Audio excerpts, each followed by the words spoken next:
ये मैसेज मुझे रिसीव हुआ जहाँ पे वो अपनी एंगेजमेंट अपने फियांसी से बिल्कुल ख़त्म करने वाली थी। उनको लग रहा था कि वो बहुत कंट्रोलिंग है, बहुत टॉक्सिक है, जिसकी वज़ह से शायद वो इस रिलेशनशिप में नहीं रह सकती। और सिर्फ़ 2 प्रीमैरिटल काउंसलिंग सेशंस के बाद मुझे उनका ये मैसेज रिसीव हुआ, जहाँ पे शी रियलाइज़्ड कि ये उनका पार्टनर नहीं है सिर्फ़ जो कि कंट्रोलिंग है या टॉक्सिक हो रहा है। एक्चुअली में उनके अपने चाइल्डहुड ट्रॉमास, उनके अपने पैटर्न्स, उनके अपनी सारी बचपन के अटैचमेंट स्टाइल्स ऐसे रहे हैं जिसकी वजह से उनका रिलेशनशिप डैमेज हो रहा है। And she actually worked on herself after therapy and during premarital counselling sessions, जहाँ पे मैंने उनको बताया कि किस तरह से उन्हें अपने पैटर्न्स को थोड़ा सा ठीक करना है और ये रिलेशनशिप वर्कआउट कर सकता है। अस्सलाम वालेकुम, I am Sayrat Madina, clinical psychologist and relationship counsellor. आज की इस वीडियो में मैं एक केस डिस्कस करूंगी और मैं आपको बताऊंगी किस तरह से प्री मैरिटल काउंसलिंग सेशंस आपका रिलेशनशिप अच्छा कर सकते हैं, बेहतर बना सकते हैं। और अगर आप शादी की तरफ जा रहे हो लेकिन आपको चीज़ें समझ में नहीं आ रही, pre marital counselling sessions can actually help you to understand your patterns जो कि आपकी रिलेशनशिप में हिंड्रेंस क्रिएट कर रहे हैं। सो वीडियो एंड तक देखिएगा। मेरे चैनल को सब्सक्राइब नहीं किया तो सब्सक्राइब कर लें, बेल आइकन पे क्लिक कर लें ताकि रिलेशनशिप, मेंटल हेल्थ और सारे सोशल इश्यूज पे जो भी नई वीडियोस हैं वो आप तक पहुंच सकें। बहुत से लोग ट्रॉमा को टॉक्सिसिटी के साथ कंफ्यूज कर देते हैं। जब आपका बचपन अनहील्ड ट्रॉमास से गुजरता हुआ आ रहा हो, जब अनप्रिडिक्टेबल लव हो, हार्श पेरेंटिंग हो, अब्यूजिव लैंग्वेज हो, इमोशनल नेग्लेक्ट हो, तो आप लोग आगे जाके ना अपने एक सेफ रिलेशनशिप में भी थ्रेट फील करना शुरू कर देते हैं हर वक्त। जब आपका पार्टनर कोई बाउंड्री मेंटेन करने की कोशिश करता है तो आपको लगता है कि वो कंट्रोलिंग हो रहा है। जब थोड़ा सा भी इमोशनली अनअवेलेबल लगता है तो आपको लगता है कहीं वो आपको अबैंडन कर रहा है। और अगर वो किसी भी एक बात पे आपके साथ डिसएग्री कर जाए तो आपको लगता है कि शायद ये रिजेक्शन है या हमें प्यार में या हमारे प्यार को, हमारी फीलिंग्स को रिजेक्ट किया जा रहा है। This is not about him or you. This is basically the unhealed version of you, which is creating the issue in your relationship. According to psychologists, trauma जो है वो इमोशनल फिल्टर्स क्रिएट करता है और उन इमोशनल फिल्टर्स के through आप हर चीज़ को परसीव करते हो, इंटरप्रेट करते हो और अपना ही कोई मीनिंग निकालते हो on the basis of the things, on the situations you faced in your past life। और जब तक आपके वो फिल्टर्स क्लियर नहीं होंगे, आप अपने पैटर्न्स को मॉडिफाई नहीं करोगे, आपको हर रिलेशनशिप में लगेगा कि शायद वही इमोशनल पैटर्न रिपीट हो रहा है। और बेशक एक्चुअली में वो चीज़ें ना भी हों, आपको लगता है हर रिलेशनशिप ही प्रॉब्लमैटिक है और हर इंसान कहीं ना कहीं आपके साथ गलत कर रहा है उस रिलेशनशिप में। अच्छा, यूजुअली बहुत मिसकंसेप्शन है प्रीनेटल काउंसलिंग को लेके कि दोनों को बिठाया जाता है और बताया जाता है अच्छा अगर आपकी इस चीज़ पे लड़ाई हो रही है तो आप गलत हो या आप ठीक हो। ऐसा बिल्कुल भी नहीं होता, या चलो ऐसा होता भी है, लेकिन basically this is a mirror. ये आपको अपना इमोशनल रिफ्लेक्शन दिखाता है एक शीशे में। जैसे इन काउंसलिंग सेशंस में बताया जाता है आपको आपके ट्रॉमा रिस्पॉन्सेज के बारे में, आपको उन चाइल्डहुड वाउंड्स के बारे में जो अनहील्ड रह गए हैं और अब आपके रिलेशनशिप में डिपिक्ट हो रहे हैं। वो सारे रिलेशनशिप पैटर्न्स जो आपके पेरेंट्स के अटैचमेंट स्टाइल्स या आपके अटैचमेंट स्टाइल्स की वजह से आपके अंदर डेवलप हो रहे हैं।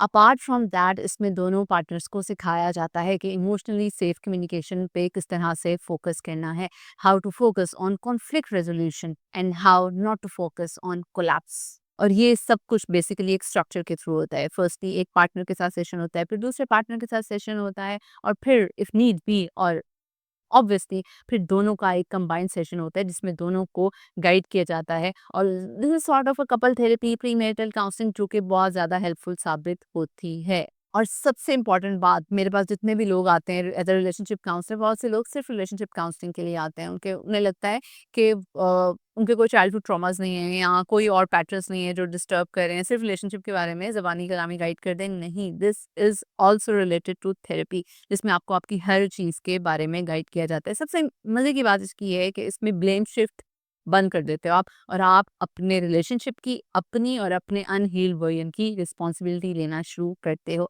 Which is actually very healing for you and your relationship, जो कि एक्चुअली आपके और आपके रिलेशनशिप के लिए हीलिंग पॉइंट ऑफ व्यू से बहुत अच्छी चीज़ है। अच्छा, ये जो मैसेज था ना that I am ending my relationship with him, I am in so much pain, वो बहुत टॉक्सिक है, this was pain speaking through her trauma, क्योंकि उनके चाइल्डहुड बाउंड्स थे। जब जब उनका पार्टनर उनको मना करता था किसी चीज़ से या कोई बाउंड्री मेंटेन करने की कोशिश करता था रिलेशनशिप के लिए या ओवरऑल, तो उनको लगता था वो बहुत ज़्यादा कंट्रोलिंग है। जब इनके मुताबिक उनका पार्टनर इमोशनली अवेलेबल नहीं होता था, क्योंकि इनकी डेफिनेशन ऑफ इमोशनल अवेलेबिलिटी और उनकी डेफिनेशन फ़र्क हो सकती है, थे तो उनको लगता था कि उनको अबैंडन किया जा रहा है। थोड़ी-सी भी लव, केयर और अफेक्शन जो उनके स्केल पे थी, जब वो कम लगती थी उनको, तो उनको लगता था उनके प्यार को रिजेक्ट किया जा रहा है। उनके पुराने चाइल्डहुड वाउंड्स उनके करंट रिलेशनशिप को डिस्टॉर्ट कर रहे थे and this is the power of therapy. पुरानी चीज़ें जब आपकी करंट डिस्टॉर्शन क्रिएट करती हैं तो उनको ठीक किया जाता है आपके पैटर्न्स को आइडेंटिफाई करते हुए। बहुत से लोग ना बीच में फ्रेंड भी हो जाते हैं कपल थेरेपी में या प्रीमेरिटल काउंसलिंग में। आपने ये कहा तो आपने हमें ब्लेम कर दिया, वो ब्लेम करना नहीं होता, या सब चीज़ों का रिस्पॉन्सिबल आपको ठहराना नहीं होता, बल्कि उन पैटर्न्स को आइडेंटिफाई करना होता है जो कि रॉन्ग होते हैं, जो कि इनएप्रोप्रिएट होते हैं किसी एक रिलेशनशिप के लिए। मेबी आप लोग उन्हीं पैटर्न्स के साथ अपनी दोस्तियाँ रखते हुए आए हो, अपने रिलेटिव्स के साथ ठीक चल रहे हो, लेकिन उस पार्टनर के साथ ना ठीक चल रहा हो, तो आपको अपने पैटर्न्स में थोड़ा-सा शिफ्ट लाना पड़ता है। इसका मतलब हरगिज़ ये नहीं है कि आपको ब्लेम किया जा रहा है, या फिर अगर किसी एक को गलत कहा जाए तो यहाँ पे लोग कहना शुरू हो जाते हैं, आपने हमारी फीलिंग्स को इनवैलिडेट किया। So it's not like that. You need to come to therapy with a very positive mind. Obviously, thoughts तो नेगेटिव होती हैं, लेकिन थेरेपी के बारे में थोड़ा-सा पॉजिटिव रहा करें। Premarital counselling is not only about marriage, it's basically about emotional maturity. It teaches you that how to heal before you build up. It tells you how to respond rather than just react. So आपके relationship में अगर confusion चल रही है, आपके according वो toxic चल रहा है, आप उसमें रेस्टलेसनेस फील कर रहे हो, तो आपने अपने आप से सवाल करना है कि क्या आपका पार्टनर टॉक्सिक हो रहा है, या आपके अनहील्ड वाउंड्स हैं, अनहील्ड ट्रॉमास हैं, जो आपके रिलेशनशिप में प्रॉब्लम क्रिएट कर रहे हैं। And to be very honest, कहीं ना कहीं हमें इस चीज़ का जवाब पता होता है, लेकिन हम या तो आइडेंटिफाई नहीं कर पाते, या हम डिनाइल फेज में होते हैं, या फिर ये कि हम उस चीज़ की रिस्पॉन्सिबिलिटी ही नहीं लेना चाहते। Pre marital counselling sessions are becoming really very important with the passage of time, क्योंकि जिस जिस तरह से आप आगे बढ़ रहे हो, आपके ट्रॉमास भी लाइफ में आगे जा रहे होते हैं, आप हील अप नहीं कर पाते। कमिटमेंट से पहले हीलिंग बहुत बहुत ज़्यादा ज़रूरी है। And if you are looking for pre marital counselling sessions और आप मेरे साथ बुक करवाना चाहते हैं, these are the contact details. Channel को सब्सक्राइब कर लीजिएगा, बेल आइकन पे क्लिक कर लीजिएगा, ये वीडियो उसके साथ शेयर कीजिएगा जिससे शादी होने वाली है और वो आपसे कंप्लेन करता है कि रिलेशनशिप बड़ा टॉक्सिक चल रहा है। जब तक मेरी नेक्स्ट वीडियो आती है, अपना बहुत ज़्यादा ख्याल रखिएगा। अल्लाह हाफ़िज़।